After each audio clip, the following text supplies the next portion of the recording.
সম্মানিত হাজিরিন, আজকে মাহে রমজানের 13তম রোজা, জুমার দ্বিতীয় জুমা। কততম জুমা?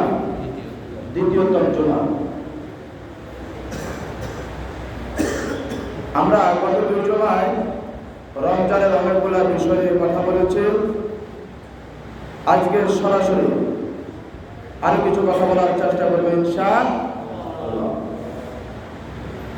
আল্লাহ রাব্বুল আলামিন সারা পৃথিবীর সমস্ত মুসলমান নরনারীর উপরে মাহে রমজান রোজা কি করছেন? ফরজ করছেন। আমরা যদি আল্লাহ রাব্বুল আলামিনকে তার নবীর মাধ্যমে জিজ্ঞাসা করব, আল্লাহ আপনি আমাদের উপর রোজা কেন ফরজ করছেন? তো আল্লাহ রাব্বুল আলামিন পবিত্র কালামে পাকে যে আয়াতটা বলছে, এটা গত জুমাও বলছি, এখন এই কথাটা বলবো না। আমি তোমাদের উপর রমজান ও রোজা ফরজ করেছি শুধুমাত্র তোমাদেরকে তাকওয়াবান মুত্তাকি বানানোর জন্য। কিন্তু আমার নবী, আপনার নবী, প্রাণের নবী মুহাম্মদ আরবি সাল্লাল্লাহু আলাইহি ওয়াসাল্লাম কি বলেন একটু শুনেন। আল্লাহ রাসূল সাল্লাল্লাহু আলাইহি ওয়াসাল্লাম হাদিস শরীফে ফরমান, গুফিরা লাহু মা তাকাদ্দামা মিন যামবি।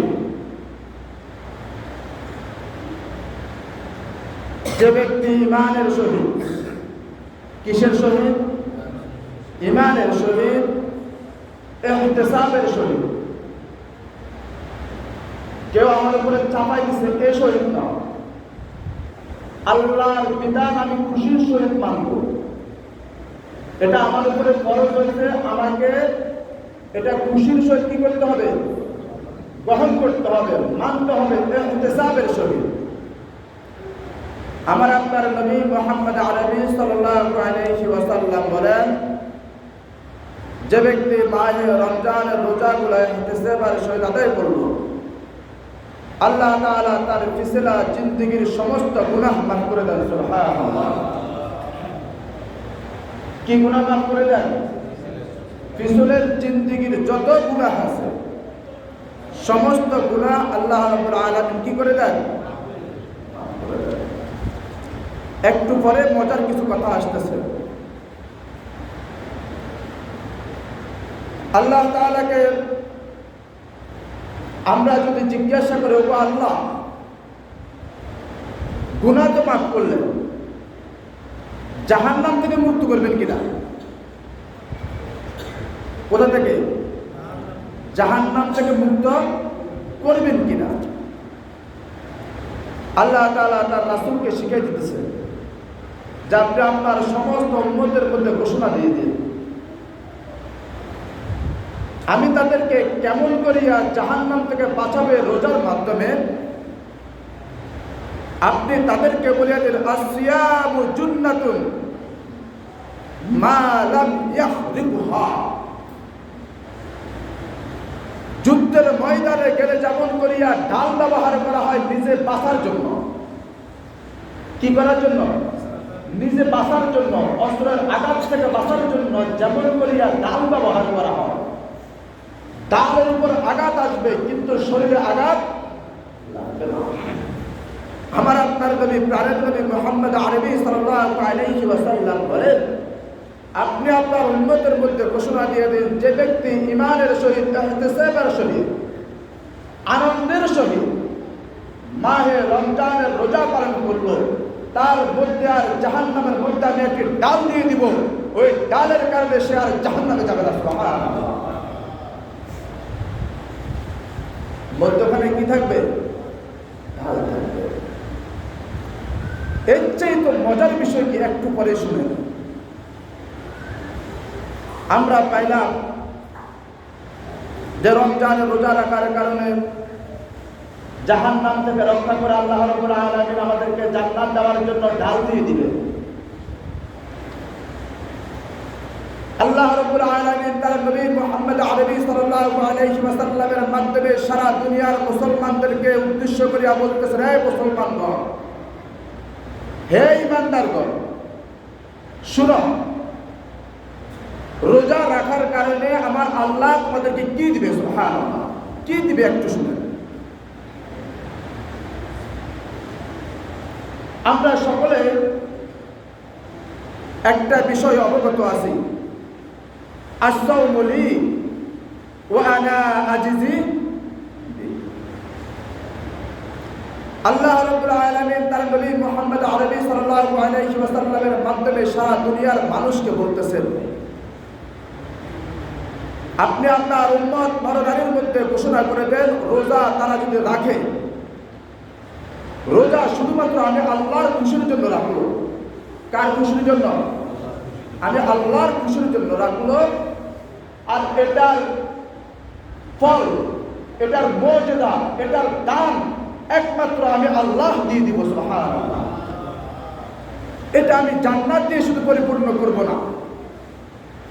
আরেকটি হাদিস এসেছে,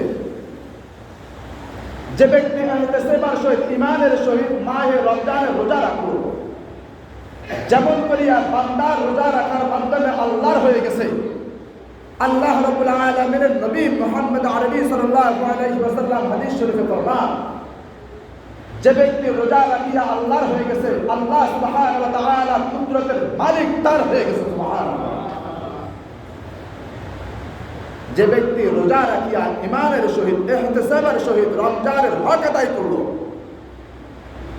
গান বাজনা শুনলো না, অপসংস্কৃতির কাজ করলো না, নাফাকিয় কোনো কাজ করলো না, অবৈধ কোনো কাজ করলো না, গান বাজনা শুনলো না, বিভিন্ন পর্ণ সাইট দেখলো না, আমার আল্লাহ রাব্বুল আলামিন বলেন, রোজার হক আদায় করার মাধ্যমে সে যেমন করে আমার হুকুম আদায় করছে, আমি আল্লাহ ঘোষণা দিচ্ছি, আমি আল্লাহ তার হয়ে গেছি। সুবহানাল্লাহ। এখন আমি আপনাদেরকে জিজ্ঞাসা করি, যে ব্যক্তির জন্য আল্লাহ হয়ে গেছে, তার কি আর কিছুর প্রয়োজন আছে? হ্যাঁ, পর্দা করিয়া খাওয়ার প্রয়োজন আছে। কিসের প্রয়োজন আছে? পর্দা করিয়া দিনের বেলার খাওয়ার প্রয়োজন আছে। কথা কয় না? আছে নাকি? কত বেহায়া, কত বেলজ্জা, কত বেশরীফ মুসলমান। আমি গত 2 দিন আগে ঢাকা গেছিলাম, সম্ভবত মঙ্গলবারে বিকেলবেলা। আমি বুধবারে সকালে ঢাকার থেকে যখন রওনা হয়েছি, মুরাদনগর, দাউদকান্দির পর একটা জায়গা আছে মুরাদনগর, মুরাদনগর বাজারে একটা দোকানের নাম হাজি কাচ্চি বিরিয়ানি। নাম কি? আরে প্রথম শব্দটা এখন হরফগুলো লাগতো না। নাম কি? হাজি। নাম কি? আরে কথা বুঝেন না, শুধু প্রথম শব্দটা শুনেন, হাজি কাচ্চি বিরিয়ানি। প্রথম শব্দ কিয়া? হাজি। হজ করা কিয়া? হজ করা কিয়া? মুসলমানের জন্য না বেদরীদের জন্য? তো মুসলমানের নাম ব্যবহার করিয়া, হাজি ব্যবহার করিয়া, দোকানের নাম হজ লাগাইয়া, বেরোজগারীদেরকে লাল পতাকা টাঙ্গাইয়া বেরোজগারীদেরকে খাবাইতেছে, তার মতন বেয়াদব অসভ্য এই জমিনের মধ্যে আর কে আছে আমাকে বলেন? যেমন গত কয়েক বছর আগে আপনাদের চৌমনি বাজারে হাজি কাচ্চি বিরিয়ানি রে অনেক টাকা জরিমানা করছে না? চিন্তা করেন, মুসলমান দেমাগ কত নষ্ট। তুই যেহেতু মুসলমানদেরকে অবৈধভাবে খানা খাওয়াবি, আরেক বছর নারী আর পুরুষের মধ্যে পর্দা করার জন্য, তুই যেহেতু বেরোজগারির খাবার জন্য পর্দা করবি, তো তোর কি প্রয়োজন ছিল ও হাজি শব্দটা ব্যবহার করা? কি ব্যাপার? প্রাসঙ্গিক বিষয় আরেকটা কথা বলেই দিই, পর্দার বিধান মানা কি ফরজ না নফল? কথা কয় না। ফরজ না নফল? ফরজ তো শিউর।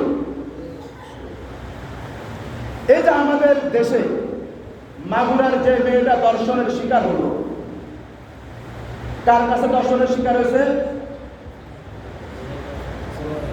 আপন বগ্নিপতির কাছে। মিয়া মুসলমান বাদ দেন, আপন বগ্নিপতি, আপন তালুই, আপন বিয়াই, আপন বগ্নিপতি, আপন বিয়াই, আপন তালুই, এদের সাথে ইসলাম যে দেখেন কি বিধান নাযিল করে দিল ইসলাম আমার আপনার জন্য, কি বিধান ইসলামের মধ্যে। আল-ইয়াওমা আকমালতু লাকুম দীনাকুম ওয়া আতমামতু আলাইকুম নি'মাতি ওয়া রাদিতু লাকুমুল ইসলাম দীনা। আমার আল্লাহ পাক রব্বুল আলামিন সারা দুনিয়ার মানুষকে উদ্দেশ্য করিয়া বলেন, আজকের দিনে আমি ইসলামের যত নিয়ামত আছে ইসলামকে আমি পরিপূর্ণ করে দিলাম, ইসলামের যত চাহিদা আছে আমি দিয়া দিলাম, ইসলামের যত নিয়ামত আছে আমি দিয়ে দিলাম, ইসলামের যত চাওয়া আছে আমি দিয়ে দিলাম। ঘোষণা করতেছে আমার আল্লাহ পাক রব্বুল আলামিন, আজকের দিনে ইসলামের যত অসমাপ্ত চাহিদা আছে সবকিছু সমাপ্ত করে দিলাম। আজকের পর আর কোন সমাপ্ত বলতে কিছুই নাই। আমার আল্লাহ পাক রব্বুল আলামিন জানতেন তাদের সাথে পর্দা করা ফরজ, তালিয়ার জিয়াদের মধ্যে দেখা করা যাবে না, দুলাভাইয়ার শাড়ির মধ্যে দিয়া করা যাবে না, বিয়াইয়ার বিয়াইয়ের মধ্যে দিয়া করা যাবে না। এই জন্যই আমার আল্লাহ পাক রব্বুল আলামিন পর্দার বিধান ফরজ করে দিয়েছেন। আজকের মুসলমান এই পর্দার বিধান না মানার কারণে, আজকের মুসলমান এই পর্দাকে না স্বীকার করার কারণে, আজকের মুসলমান এই পর্দা মোতাবেক না চলার কারণে আসিয়ার মতো একটা শিশু দর্শনের শিকার হয়। এখন প্রশ্ন জাগতে পারে, হুজুর আসিয়া তো মাত্র এখনো নাবালেগ মেয়ে, তারপরে তো এখন পর্যন্ত পর্দা ফরজ হয় নাই। আমার বাংলাদেশের একজন মুফাসসির একটা লেখা লিখেছে, তার লেখাটা আমার খুব বেশি পছন্দ হয়েছে। একটা লেখা লিখেছে, আসিয়ার বুকে ওড়না নয়, আসিয়ার বুকে ওড়না দেওয়া এখন পর্যন্ত ফরজ বিধান নাযিল হয় নাই। ওই মুসলমান বালেগ পুরুষ মুসলমান, তোমাদের যাদের এই নিকৃষ্টতম চোখ আছে, তোমাদের চোখের মধ্যে ওড়নার মতন ফরজ বিধান দিয়ে চোখ পুরা দিয়ে দাও। কি করে দিয়ে দাও? তোমার চোখ পুরা দিয়ে দাও। তোমার চোখ যত নিকৃষ্ট হয়ে গেছে, একটা নাবালিকা মেয়েকে দর্শন করতে তোমার যদি বিন্দু পরিমাণ যেহেতু বোকা ফেলায়, তোমার এই চোখ থাকার আর কোনো অধিকার। আল্লাহর কোরআনের বিধান আইন অনুযায়ী যদি দর্শনকারীদের শাস্তি হতো, ঘুষ দাতাদের যদি শাস্তি হতো, ঘুষ নেওয়াকারীদের যদি শাস্তি হতো, দুর্নীতিকারীদের যদি শাস্তি হতো, আজকের সমাজে দর্শনকারী থাকতো না, আজকের সমাজে ঘুষ দুর্নীতিকারী থাকতো না। আমরা আজকে এমনিতে যত কথা বলি না কেন, যদি বলি যে কোরআন দিয়ে সমাজ রাষ্ট্র ব্যবস্থা কায়েম করতে হবে, তখন আমাদের মনের মধ্যে মুনাফিকের চরিত্র শুরু হয়ে যায়। কি চরিত্র? মুনাফিকের চরিত্র। মুনাফিক তো কোরআন দিয়ে মসজিদ চালানোর সমস্যা নেই, কোরআন দিয়ে যেমনি নামাজ পড়াইতে মন চায় নামাজ পড়ান করার সমস্যা নাই, কিন্তু কোরআন নিয়ে রাষ্ট্র গঠন করার জন্য কথা বললে যত চুলকানি। আজকে কেন বলা হয় 3 দিনের মধ্যে তাদেরকে ফাঁসির কাস্টে ঝুলানো হয়? যদি কোরআনের আইন দিয়ে যদি সংবিধান তৈরি করতে পারতো, তাহলে 3 দিন লাগতো না, 3 ঘন্টা লাগতো না। প্রকাশ্য শাস্তির স্বীকারোক্তি পাওয়ার সাথে সাথে তাকে প্রকাশ্যে পাথর মেরে হত্যা করা ওয়াজিব হয়ে গেছে। কিন্তু আপনি এখানে আসি, আপনি বলতেছেন আমি কোরআনের শাসন মানি। কোরআনের শাসন আপনি সংসদে তৈরি করুন, তাহলে তো অটো পর্দা করিয়া আর বেরোজগারীদেরকে খাওয়ানোর সুযোগ পাবে।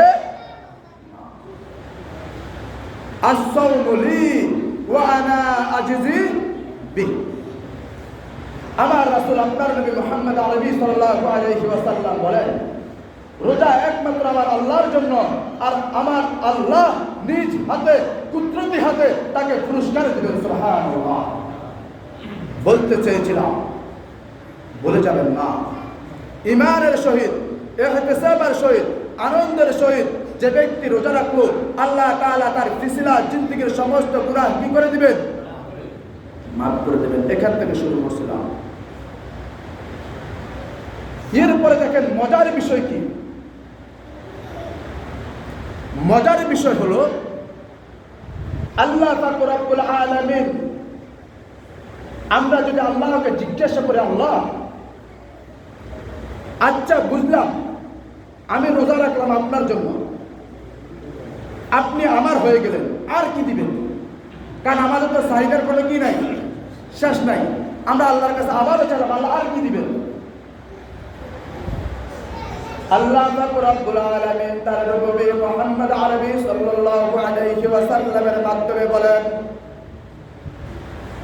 যে ব্যক্তি সাহরি খাওয়ার পরে রোজা শুরু করলো, দিনের বড় একটা অংশ চলে যাওয়ার পরে যখন খাদ্য নালীতে কোনো খাদ্য পড়ে না, খাদ্য নালীতে যখন খাদ্য পড়ে না, ধীরে ধীরে আস্তে আস্তে শরীরের এই খাদ্য নালী থেকে গ্যাস উৎপাদন শুরু হয় কি হয় না? গ্যাস উৎপাদন শুরু হয়। গ্যাস উৎপাদন শুরু হওয়ার পরে দেখবেন জোহরের পরে 2টা 3টার পরে মুখের মধ্যে একটা দুর্গন্ধ শুরু হয় কি হয় না? আর যাদের হুড়া পোষার মুখের দুর্গন্ধ তাদের কথা বলতেছি না, যাদের হুড়া পোষার মুখের মধ্যে দুর্গন্ধ তাদের ওই সমস্ত খবিসদের কথা বলতেছি না, ওই সমস্ত ব্যক্তিদের কথা বলতেছি না। এখানে আমার নবী, আপনার নবী, প্রাণের নবী মুহাম্মদ আরবি সাল্লাল্লাহু আলাইহি ওয়াসাল্লাম বলেন, যে ব্যক্তি মাহে রমজানের রোজা রাখার উদ্দেশ্যে সাহরি খালো, সাহরি খাওয়ার পরে সারাদিনের এই অংশ পর্যন্ত কিছুই খাইল না, এই খাদ্য নালী তার উপাস থাকার কারণে, এখানে কোনো রকমের নতুন খাদ্য না যাওয়ার কারণে তার শরীর থেকে একটা পেট থেকে একটা দুর্গন্ধ তৈরি হয়। কি তৈরি হয়? একটা দুর্গন্ধ তৈরি হয়। আমার আপনার নবী মুহাম্মদ আরবি সাল্লাল্লাহু আলাইহি ওয়াসাল্লাম বলেন, যে ব্যক্তির থেকে মুখের দুর্গন্ধ বাহির হইল, ওই মুখের দুর্গন্ধ নয়, আমার আল্লাহ পাক রব্বুল আলামিন বলেন, এই দুর্গন্ধ আমি আল্লাহর কাছে মেশক আম্বরের চাইতেও সুগন্ধি হয়ে যায়।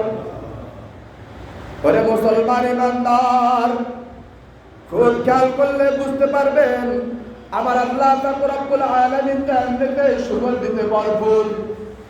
কিসে দিয়ে? খুব খেয়াল করবেন, এমনি তো আমার আল্লাহ পাক রব্বুল আলামিন সুগন্ধিতে ভরপুর।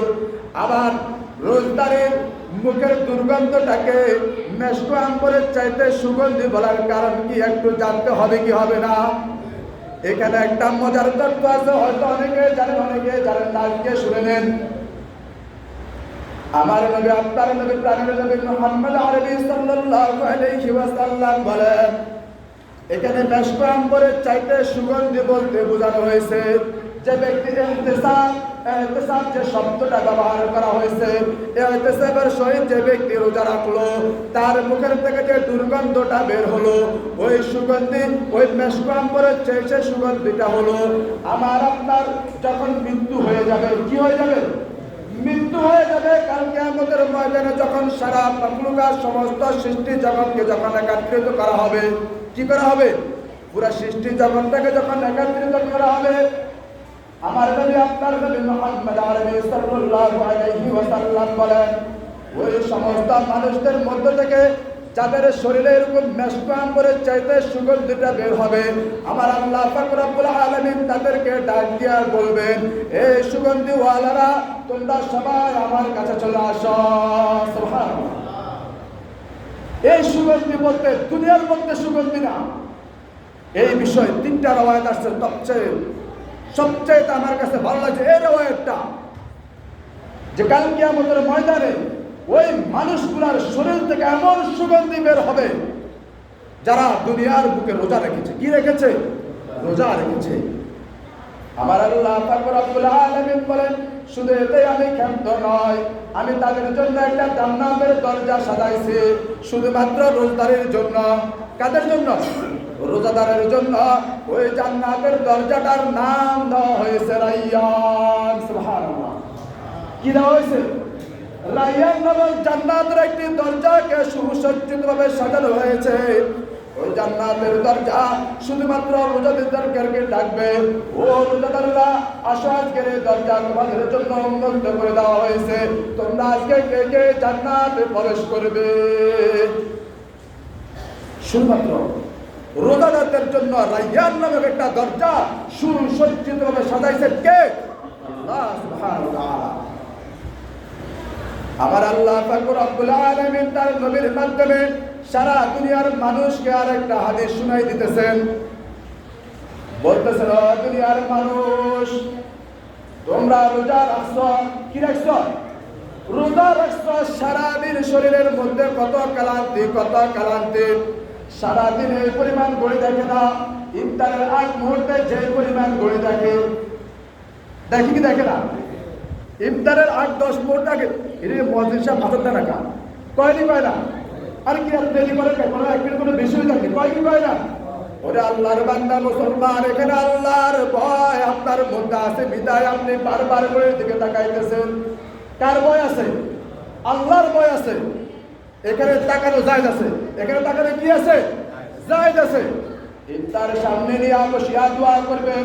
আমার নবী, আপনার নবী, প্রাণের নবী মুহাম্মদ আরবি সাল্লাল্লাহু আলাইহি ওয়াসাল্লাম বলেন, ইফতারের আগ মুহূর্তে যত দোয়া করা হয় সমস্ত দোয়া আমার আল্লাহ পাক রব্বুল আলামিন কবুল করে নেয়। ওরে আল্লাহর বান্দা মুসলমান ইমানদারের দল, খুব খেয়াল করলে আরেকটা জিনিস বুঝতে পারবেন। সারাদিন এমন পিপাসা, এমন চাহিদা শরীরের মধ্যে তৈরি হয়, মনে হয় সারা দুনিয়ার যত খাদ্য আছে মুহূর্তে যদি আমাকে খাদ্যগুলো আমার সামনে দেওয়া হয় আমি সমস্ত খাদ্য খেয়ে ফেলতে পারবো। কিন্তু আমার আল্লাহ পাক রব্বুল আলামিন দেখেন কি পরিমাণ আমার আপনার খাদ্যের মধ্যে বরকত রেখেছেন। সারা দিনের রোজা রাখার পরে ইফতারের আগ মুহূর্তে ইফতার করার সময় আমার সাথে সাথে যখন এক গ্লাস শরবত মুখে দেন, একটা খেজুর মুখে দেন, অথবা যার যেমন চাহিদা আছে সেই চাহিদা নিয়ে যখন খাওয়ার শুরু করেন, সামান্য একটু খাওয়ার পরে তার খাইতে পারে অথচ এতক্ষণ পর্যন্ত কত চাহিদা, এটা খাইলাই ওটা খাইলাই, এত কম আরো বেশি দিন। কিন্তু যখন আমার আল্লাহ পাক রব্বুল আলামিন বলেন রোজাদারের জন্য দুইটা খুশির সংবাদ আছে। কয়টা? দুইটা খুশির সংবাদ আছে। একটা হইল দুনিয়ার মধ্যে ইফতার, সুবহানাল্লাহ। রোজা যখন সে বন্ধ করবে প্রথম তার বরকত হলো, প্রথম তার খুশির সংবাদ হলো আমি তাকে বরকত ইফতার দ্বারা রোজা ভঙ্গ করেছি, সুবহানাল্লাহ। আরেকটা সুসংবাদ আমার আল্লাহ পাক রব্বুল আলামিন তার বন্ধুকে বলেন, ওগো বন্ধু, আপনি আপনার উম্মত নর-নারীদের মধ্যে ঘোষণা করে দেন। কাদের মধ্যে? নর-নারীদের মধ্যে ঘোষণা করে দেন। একটা সুসংবাদ আমি তাদেরকে ইফতারে দিয়ে দিলাম, আর একটা সুসংবাদ আমি আল্লাহ তাদের সাথে দেখা করব। চিন্তা করছেন? আমরা তো দুনিয়ার লোভের জন্য কি পরিমাণ পাগল। আমাদেরকে কেউ যদি 5 টাকা দেয় 5 ঘন্টা আমাদেরকে দিয়ে চিল্লাইতে পারে দুনিয়ার অর্থের জন্য। এই যে এখন যাকাত ফিতরা সামনে অনেকে দেওয়া শুরু করে দিছে, দেওয়া শুরু করছে না? যাকাতের আলোচনা করে আসতেছি। শুধু একটা কথা বলি, যাকাতের এই খাদ্যগুলো সংগ্রহ করার জন্য কেউ যদি বলে দেয় এখানে 10 ঘন্টা সূর্যের তাপে দাঁড়াতে দেবো, বিনিময়ে একটা তোমাকে খাদ্যের প্যাকেট দেওয়া হবে 400-500 টাকা বা 500-600 টাকা, দাঁড়ায় থাকে না? ওইখানে মনে হয় কোনো বেরোজগারি নাই, কথা কয় না? ওইখানে মনে হয় কোনো বেরোজগারি নাই। ওরে আল্লাহর বান্দা মুসলমান, কত বেহায়া, কত বেলজ্জা, কত বেশরম মুসলমান দেখেন ওইখানে 5 ঘন্টা 6 ঘন্টা রোদের মধ্যে দাঁড়ায় থাকতে পেরেছে। অথচ আমার আল্লাহ পাক রব্বুল আলামিন সুবহ সাদিক থেকে ইফতারের সূর্যাস্ত পর্যন্ত আমার আপনার উপর যে রোজা ফরজ করেছে, আল্লাহ রাব্বুল আলামিন তার নবীর মাধ্যমে সারা দুনিয়ার মানুষকে বলে দিতেছেন, তোমরা রোজা রাখিয়া এমন কাজ করিও না, এমন শক্তির কাজ করিও না যে কাজ করার কারণে তোমাকে সারাদিন রোজা রাখতে তোমার কষ্ট হয়। কি রাখতে কষ্ট হয়? রোজা রাখতে কষ্ট হয়। যে ব্যক্তি রোজা রাখিয়া ইচ্ছাকৃতভাবে শরীরের উপরে জুলুম করে, সে রোজার উপরে মাকরুহ করলো। সে রোজার উপরে কি করছে? মাকরুহ করছে, রোজার হক আদায় করে নাই। ওরে আল্লাহর বান্দা মুসলমান ইমানদারের দল, আরেকটা হাদিস বলে আজকের আলোচনা শেষ করে দিব, খুব মনোযোগ সহকারে শুনুন। আমার আপনার নবী, প্রাণের নবী মুহাম্মদ আরবি সাল্লাল্লাহু আলাইহি ওয়াসাল্লাম দুনিয়ার মানুষকে রোজার প্রতি উদ্বুদ্ধ করার জন্য, মা বাবার খেদমত করার জন্য একটি হাদিস এনেছেন। হাদিসটি মুসলিম শরীফে এসেছে, হাদিসটি তিরমিজি শরীফে এসেছে। এজন্য আপনাদের সামনে আজকে বলে দিই, কারণ সামনের জুমা থেকে আর রোজা নিয়ে কথা বলার কোনো সুযোগ পাবো না, কারণ আর মাত্র 2টা জুমা পাবো। কয়টা জুমা? 2টা জুমা পাবো। আমাকে যাকাত নিয়ে এখনো ব্যয়বহুল কথা বলতে হবে। যাকাত নিয়ে বিশাল আলোচনা, আমার পাশের মসজিদের ইমাম সাহেব, ওনাকে আমি গত জুমায় যখন আলোচনাগুলো সাজাই দিছি, উনি আমার জন্য কি পরিমাণ দোয়া করছে এটা আমি আপনাদেরকে বুঝতে পারবো না। উনি বলেন আমার খুতবার বয়স এখন মনে হয় মিনিমাম 8 থেকে 9 বছরের খুতবা দিই, কিন্তু জাকাত নিয়ে আপনি এবার আমার যে চোখ খুলে দিচ্ছেন, এটা আমি এখন পর্যন্ত এই যে এলমি শিক্ষা এতটুকু পর্যন্ত শেষ করছি কখনো খেয়াল করি নাই। জাকাত নিয়ে বিশাল আলোচনা, এটা আমাদের সমাজে অনেকেই করেও না। তো যাক, ওইদিকে বলবো না, শুধু একটা হাদিস বলি। এই হাদিসটা খুব মনোযোগ সহকারে শুনবেন, এটা সকলের জন্য। আল্লাহ রাসূল সাল্লাল্লাহু আলাইহি ওয়াসাল্লাম খুতবা দেওয়ার জন্য যখন মিম্বারের সামনে আসলেন, এই হাদিসটা আপনারা সকলে জানেন। তারপর আমি আজকে নতুন করে কয়েকটি কথা সংযোজন করবো, এই জন্যই বলতেছি, না হয় বলতাম না। আমার আপনার নবী প্রাণের নবী মুহাম্মদ আরবি সাল্লাল্লাহু আলাইহি ওয়াসাল্লাম যখন প্রথম মিম্বারে পা রাখলেন, হাদিসটা আমি আপনাদেরকে সংক্ষেপে বলতেছি, পুরা বলার দরকার নাই, মূল পয়েন্টে কয়েকটি কথা বলবো। আল্লাহ রাসূল সাল্লাল্লাহু আলাইহি ওয়াসাল্লাম হঠাৎ করে বললেন আমিন। দ্বিতীয় মিম্বারে যখন পা রাখলেন তখনও বললেন আমিন। তৃতীয় মিম্বারে যখন পা রাখলেন তখনও বললেন আমিন। যথারীতি খুতবা শেষ করলেন। আলোচনা শেষ করার পরে সাহাবায়ে কেরাম জিজ্ঞাসা করলেন, ইয়া রাসূলুল্লাহ, ইয়া হাবিবাল্লাহ, ও আল্লাহর নবী মুহাম্মদ আরবি সাল্লাল্লাহু আলাইহি ওয়াসাল্লাম, এটা তো আমরা এখন পর্যন্ত আর কখনো দেখি নাই। আপনি খুতবায় ওঠার সময় শব্দ চয়নগুলো আর কখনো ব্যবহার করেন নাই। আজকে আপনি 3টি শব্দ চয়ন বেশি ব্যবহার করেছেন, যেটা আমরা অতীতে আর কখনো দেখি নাই। আল্লাহ রাসূল সাল্লাল্লাহু আলাইহি ওয়াসাল্লাম সাহাবীগণকে জিজ্ঞাসা করেন, ও আমার সাহাবীরা, কি শব্দ চয়ন তোমরা শুনতে পেরেছ, যে শব্দ চয়ন তোমরা অতীতে শুনো নাই? সাহাবায়ে কেরাম বলেন, ইয়া রাসূলুল্লাহ, আপনি আজকে 3 মিম্বারের মধ্যে 3 বার আমিন আমিন বললেন, এটা আমরা অতীতে আর কখনো শুনি নাই। আমরা আজকে শুনতে চাই আপনি এই 3টি শব্দ কেন নতুন করে সংযোজন করেছেন? আল্লাহ রাসূল সাল্লাল্লাহু আলাইহি ওয়াসাল্লাম বলেন, ও আমার সাহাবারা, তোমরা শুনিয়া রাখো, আমি যখন প্রথম মিম্বারে ডান পা দিলাম, তখন আমার কাছে হযরত জিবরাইল আসলেন। আসিয়া বলেন, ইয়া রাসূলুল্লাহ, ইয়া হাবিবাল্লাহ সাল্লাল্লাহু আলাইহি ওয়াসাল্লাম, যে ব্যক্তি মাহে রমজান মাস পাইলো, কি মাস পাইলো? মাহে রমজান মাস পাইলো, কিন্তু রমজানের রোজা রাখলো না, বেপর্দা করিয়া রমজানের রোজার মধ্যে পর্দা করিয়া বেরোজগারীদেরকে খানা খাওয়াইছে, তারা এবং যারা খানা খাওয়াইছে এবং যারা খানা খাইছে, যারা রোজা রাখে নাই ঘরের মধ্যে খাইছে, এই সমস্ত বেরোজগারীদের উপর আল্লাহর গজব পড়ুক। আমি মুহাম্মদ আরবি সাল্লাল্লাহু আলাইহি ওয়াসাল্লাম আমিন বলেছি। এখানে 3টা জিনিস খেয়াল করবেন। গজব ফাটাইছে কে? আল্লাহ। কে ফাটাইছে? কার মাধ্যমে ফাটাইছে? জিবরাইলের মাধ্যমে। কার কাছে ফাটাইছে? মুহাম্মদ আরবি সাল্লাল্লাহু আলাইহি ওয়াসাল্লাম।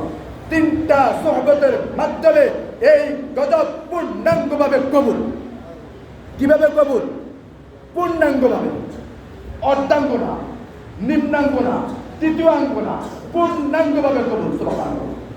আমরা প্রমাণ কিয়া করব, ইয়ে তো বলে না বলতে বলে আমরা বলি দিয়ে কোথায়? আরে সুবহানাল্লাহ। এই জন্যই বলবো, যে ব্যক্তি সুস্থ সবল থাকা সত্ত্বেও যে ব্যক্তি রোজা রাখলো না, তার উপরে যত আল্লাহ গজব দিছে, আমি আপনি দোয়া করে এখানে হিরে গেলে সুযোগ আছে নাকি? কোনো সুযোগ নাই। যেমন করিয়া আত্মহত্যাকারী ব্যক্তি জাহান্নামে যাবে, এতে কোনো সন্দেহ নাই। এর জন্য দোয়া করলেও কোনো লাভ হবে? ওরে আল্লাহর বান্দা মুসলমান ইমানদারের দল, খুব সাবধান, খুব সাবধান। আমার নবী বললেন, যে ব্যক্তি রমজান মাস পাইল কিন্তু রোজা রাখলো না, তার উপরে গজব পড়ুক।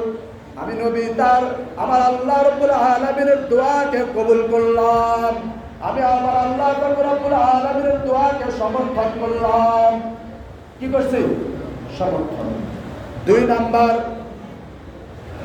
আল্লাহ রাসূল সাল্লাল্লাহু আলাইহি ওয়াসাল্লামকে হযরত জিবরাইল বললেন, ওগো আল্লাহর নবী, যে ব্যক্তি আপনার নাম শুনলো, যে ব্যক্তি আপনার নাম শুনলো কিন্তু আপনার উপরে দুরূদ পড়লো না, কি পড়লো না? দুরূদ পড়লো না, আমার আল্লাহ তার জন্য গজব পাঠাইছেন। আপনি কি করেন? আমার রাসূল, আপনার রাসূল মুহাম্মদ আরবি সাল্লাল্লাহু আলাইহি ওয়াসাল্লাম বলেন, আমার আল্লাহর বদদুয়া আমি সমর্থন করলাম। কি করছি? আমি সমর্থন করছি। নির্বাচনে যারা প্রার্থী হয়, একজন প্রস্তাবকারী লাগে না? কথা কয় না, প্রস্তাবকারী লাগেনি? আবার আরেকজন সমর্থনকারী লাগেনি? এই জন্য আমার আল্লাহ পাক রব্বুল আলামিন প্রস্তাব করলেন, তার উপরে গজব পড়ুক। আমার আপনার নবী সমর্থন করলেন, তার উপরে গজব পড়ুক। নাউজুবিল্লাহি মিন, এবার নাউজুবিল্লাহি মিন জালিক বলেন। যেহেতু দুরূদ শরীফ আমাদের সামনে অহরহ নবীর নাম নেওয়া হয়, আমরা ব্যাকল মুসলমান সাল্লাল্লাহু আলাইহি ওয়াসাল্লাম এই শব্দ, এত ছোট্ট একটা শব্দ চয়ন আমরা ব্যবহার করতে পারি।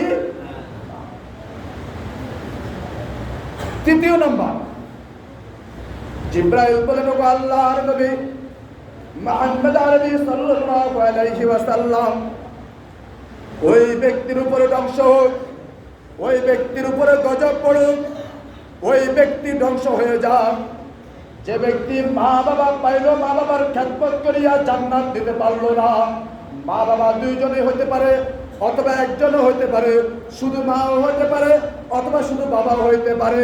তাদের খেদমত করিয়া জান্নাত জয় করতে পারলো না, জান্নাত দিতে পারলো না, আমার আল্লাহর থেকে জান্নাত দিতে পারলো না, ওই ব্যক্তি ধ্বংস হোক। আমি মুহাম্মদ আরবি সাল্লাল্লাহু আলাইহি ওয়াসাল্লাম আমার আল্লাহর প্রস্তাবকে আমি সমর্থন করলাম। এখানে কার কার মা বাবা দুইজনে আছে? হাত তোলেন। আমার আছে, মা বাবা দুইজনে এখনো বেঁচে আছে, আলহামদুলিল্লাহ, হাত নামান। যাদের শুধু মা নাই তারা হাত তোলেন। যাদের মা নাই শুধু একজন, শুধু একজন মা, মা সারা সবার মা আছে কিন্তু কয়েকজন আছে, এবার হাত নামান। যাদের শুধু বাবা নাই তারা হাত তোলেন। মা এখনো আছে, হাত নামান।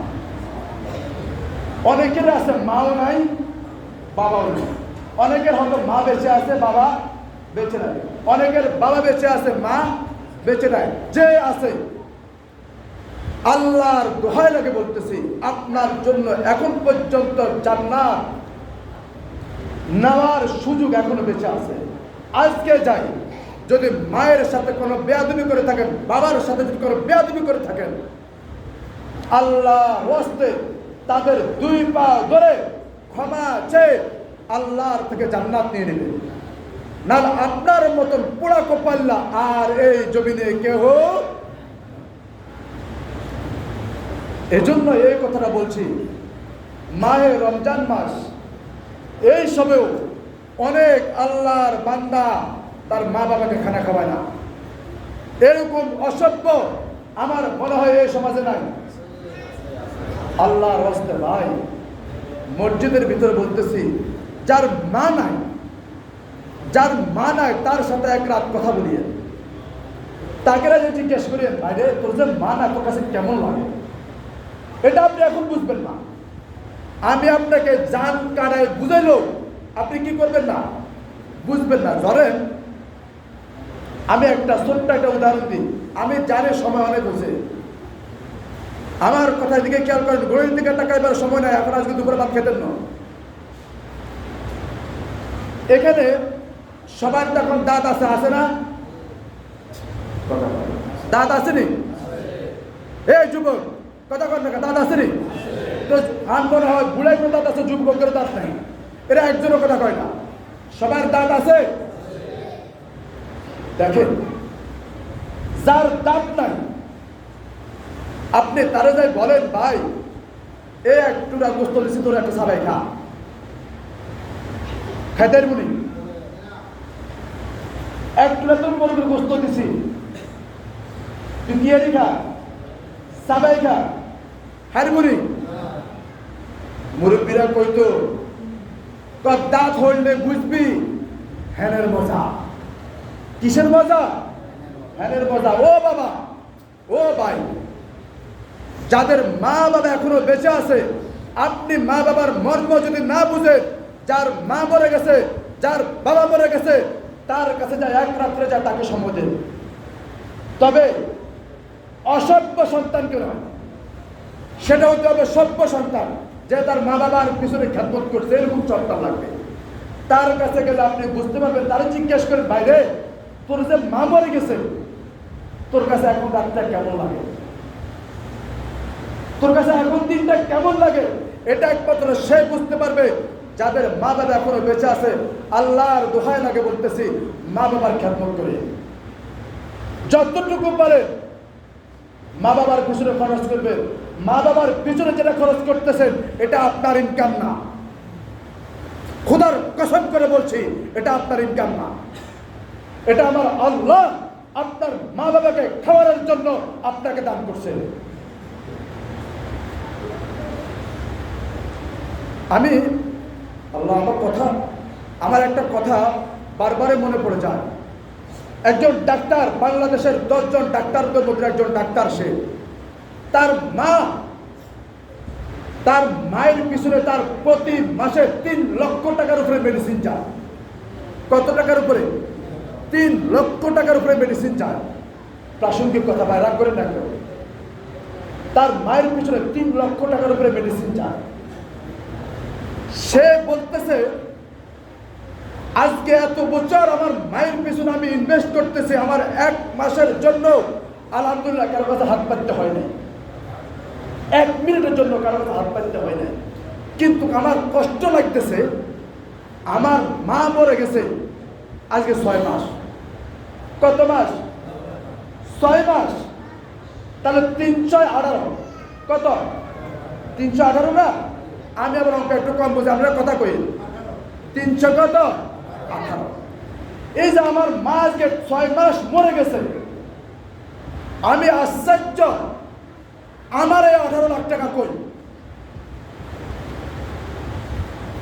কথা বুঝুন না মনে হয়। আমার মা তো মরে গেছে, আজকে তো 6 মাস আমার মায়ের পিছনে আমার 3 লাখ টাকা করে ইনভেস্ট নাই, কিন্তু আমার ব্যাংক ব্যালেন্সে তা করে 18 লাখ টাকাও। আমি এই কথাটা শুধুমাত্র আপনাকে বোঝানোর জন্য বলতেছি, যারা মনে করতেছেন মা বাবাকে খাওয়াইলে তো আপনার কষ্ট হবে, খরচ হয়ে যাবে, ব্যাংক ব্যালেন্স শূন্য হয়ে যাবে। আমি আপনাকে বলতেছি, আপনার মা বাবার পিছনে আপনি যা ইনভেস্ট করবেন, এটা একমাত্র আমার আল্লাহর কুদরতিভাবে আপনাকে দান করছে। এটা আপনার প্রাপ্ত সম্পদ নয়। যারা মা বাবাকে খাওয়ায় না, ওই সমস্ত নিকৃষ্ট মানবগুলোকে দিকে তাকান। সে মা বাবাকে খাওয়াইলেও যেমন থাকতো, মা বাবাকে না খাওয়াইও সে তেমনই আছে। এর চাইতে পরিবর্তন আল্লাহর দ্বারা। আমি আপনাদের সন্তানের মতো, কারো ছোট ভাইয়ের মতো, কারো বড় ভাইয়ের মতো, যারা যুবক আছে তাদের হয়তো বড় ভাইয়ের মতো। আমি 2 হাত জোড়ে করে বলতেছি, যাদের মা বাবা এখনো বেঁচে আছে, মা বাবার পিছনে খরচ করবেন, যা মন চায়, যা মন চায়, যেমনি মন চায় খরচ করবেন। নিজের চাইতে উন্নত পোশাকটা মায়ের জন্য কিনবেন, নিজের চাইতে উন্নত পোশাকটা বাবার জন্য কিনবেন। কারণ আপনার বাবা সিরা লুঙ্গি পরছে, আপনাকে ভালো জামাটা কিনে দিছে। আপনার বাবার লুঙ্গির মধ্যে কত রকমের তালি জোড়া আছে আপনি জানেন না। আপনার জাইয়াকে জিজ্ঞেস করবেন, আপনার চাচাকে জিজ্ঞেস করবেন, আপনার বাড়ির মুরব্বীকে জিজ্ঞেস করবেন, আপনার বাবার গেঞ্জির মধ্যে কত ছিদ্র ছিল, এটা আপনি বুঝবেন না। যদি না জেনে থাকেন, আল্লাহর রাস্তায় মা বাবার সাথে কেউ বেয়াদবি করবেন না। কোন সন্তান মা বাবার সাথে বেয়াদবি করিও না ভাই। যার চলে যায় সেই বুঝে হয় বিচ্ছেদের কি যন্ত্রণা। আল্লাহ রাব্বুল আলামিন যে কয়েকটি কথা বলেছে, আমাকে সহ আপনাদের সবাইকে এই কথাগুলোর উপর আমল করার তৌফিক দান করুন। আমিন। ওয়া আখির দাওয়ানা